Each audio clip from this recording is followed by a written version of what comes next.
வணக்கம் மக்களே. இன்றைக்கி வந்து சனிக்கிழமை. இன்றைக்கி அம்மா என்ன வேலைக்கு வந்திருக்காங்கன்னு பார்த்தீங்கன்னா, நடவு நடுற வேலைக்கு தான் வந்திருக்காங்க. கிட்டத்தட்ட ஒரு 20 பேராட்ட இங்கே நடவு நட்டுட்ருக்காங்க. நேற்று வெள்ளிக்கிழமை வேற ஒரு தோட்டத்தில் நடவு நட்டுட்டு இருந்தாங்க.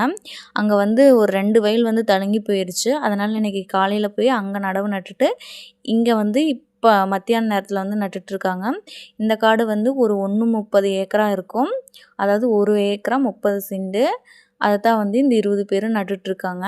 இவங்க நடவு வேலை பொறுத்த வரைக்கும் குத்தகைக்கு தான் நடவே நடுவாங்க. கூலிக்கு அதிகமாக போக மாட்டாங்க. காலையில் ஒரு 7 மணிக்கு வந்தாங்கன்னா நைட்டு ஒரு 6 மணி ஆயிரும். அது வரைக்கும் நடவு நட்டுட்டு வருவாங்க. கிட்டத்தட்ட எப்படியும் ஒரு 10 பேர் இருந்தாங்கன்னா 1 ஏக்கரா நட்டுருவாங்க. 20 பேரெல்லாம் இருந்தாங்கன்னா பார்த்தீங்கன்னா 2.5 ஏக்கராலாம் நட்டுருவாங்க. இன்றைக்கி 1 ஏக்கரா 30 சென்ட் தாங்க நட்டாங்க நடவு. கூலி பார்த்தீங்கன்னா கம்மியாக தாங்க வந்துச்சு. இந்த வீடியோ பிடிச்சிருந்தால் மறக்காமல் லைக் அண்ட் சப்ஸ்கிரைப் பண்ணுங்கள்.